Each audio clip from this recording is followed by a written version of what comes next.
साथियों, आज 6 जून है।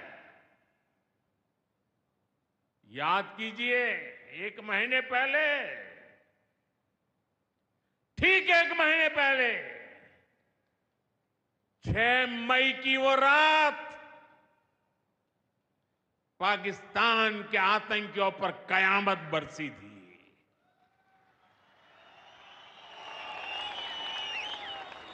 अब पाकिस्तान कभी भी ऑपरेशन सिंदूर का नाम सुनेगा तो उसे अपनी शर्मनाक शिकस्त याद आएगी। पाकिस्तानी फौज और आतंकियों ने कभी सोचा नहीं था कि भारत पाकिस्तान में सैकड़ों किलोमीटर अंदर जाकर के आतंकवादियों पर इस तरह वार करेगा। बरसों की मेहनत से उन्होंने आतंक की जो इमारतें बनाई थी वो कुछ ही मिनटों में खंडहर में बदल गई है। और ये देख पाकिस्तान बुरी तरह बौखला गया था और उसने अपना गुस्सा जम्मू के, पूंछ के दूसरे जिलों के लोगों के पर भी निकाला।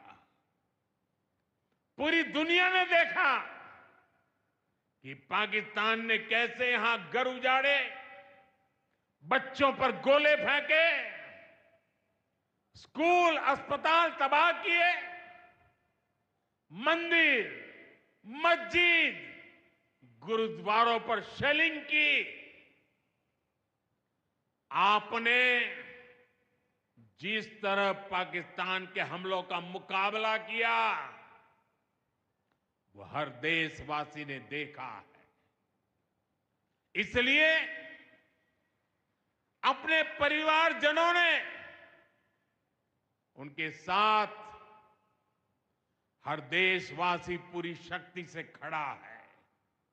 साथियों, जिन लोगों की क्रॉस बॉर्डर फायरिंग में मृत्यु हुई है उनके परिवार के सदस्य को कुछ दिन पहले ही नियुक्ति पत्र सौंपे गए हैं। शेलिंग से प्रभावित 2000 से ज्यादा परिवारों की तकलीफ भी हमारी अपनी तकलीफ है।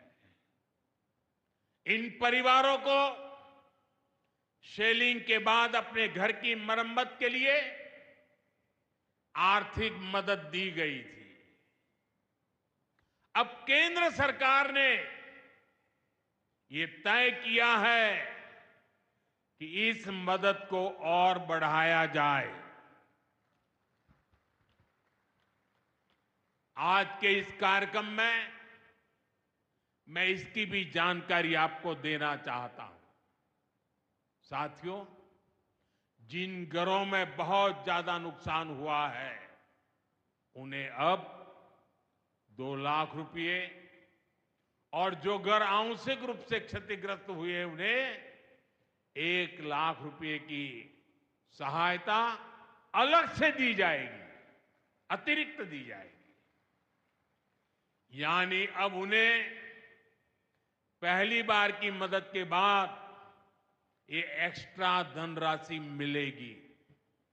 साथियों, हमारी सरकार बॉर्डर किनारे बसे लोगों को देश का प्रथम प्रहरी मानती है।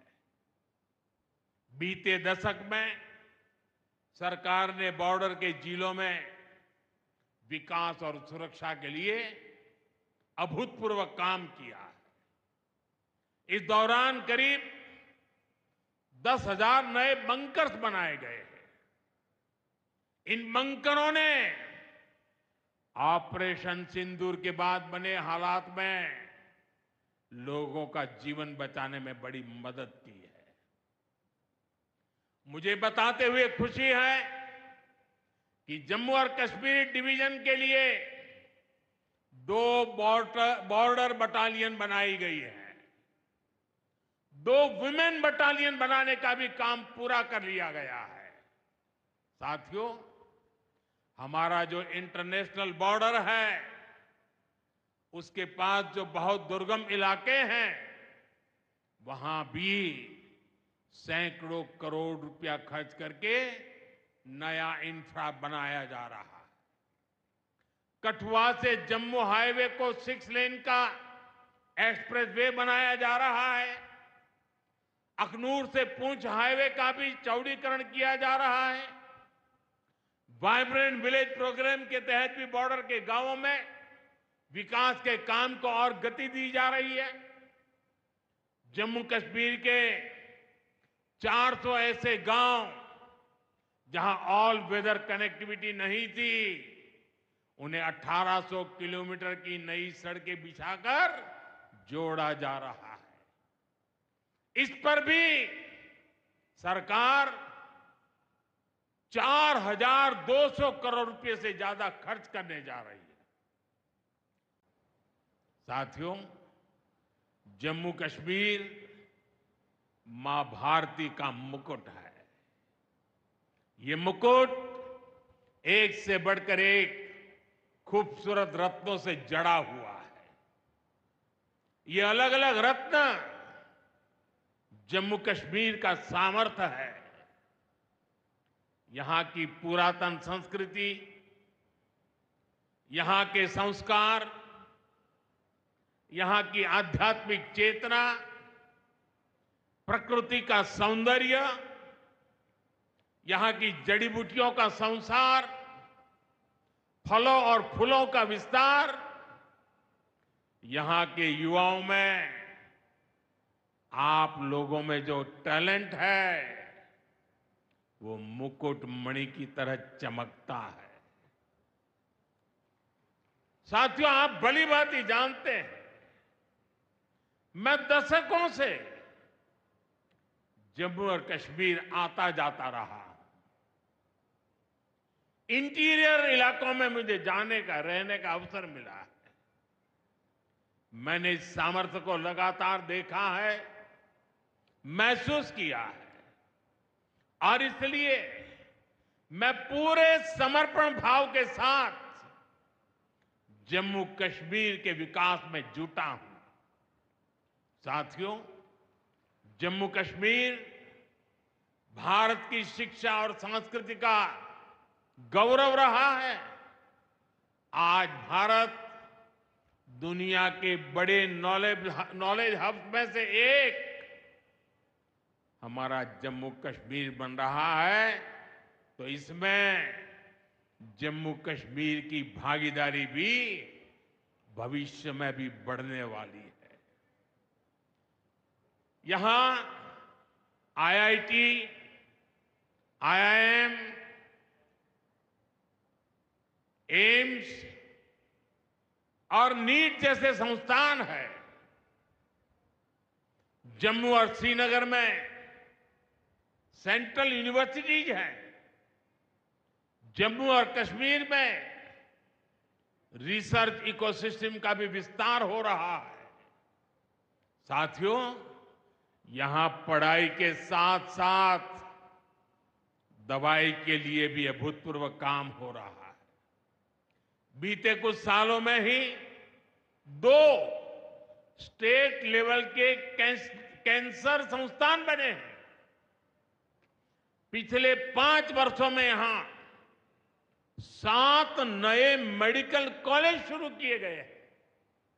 आप भी जानते हैं, जब मेडिकल कॉलेज खुलता है तो उससे मरीजों के साथ ही उस क्षेत्र के युवाओं को भी सबसे ज्यादा फायदा मिलता है। जम्मू कश्मीर में अब एमबीबीएस की सीटों की संख्या 500 से बढ़कर 1300 तक पहुंच गई है। मुझे खुशी है कि अब रियासी जिले को भी नया मेडिकल कॉलेज मिलने जा रहा है। Shri Mata Vaishno Devi institute of medical excellence, ये आधुनिक अस्पताल तो है, ये दान पुण्य करने की हमारी जो संस्कृति है उसका भी उदाहरण है। इस मेडिकल कॉलेज को बनाने में जो राशि लगी है उसके लिए भारत के कोने कोने से माता वैष्णो देवी के चरणों में आने वाले लोगों ने दान दिया हुआ है। मैं श्री माता वैष्णो देवी श्राइन बोर्ड को, उनके अध्यक्ष मनोज जी को इस पवित्र कार्य के लिए बहुत बहुत शुभकामनाएं देता हूं। इस अस्पताल की क्षमता भी 300 बेड से बढ़कर 500 बेड की जा रही है। कटरा में माता वैष्णो देवी के दर्शन करने आने वाले लोगों को भी इससे बहुत सहूलियत रहने वाली है।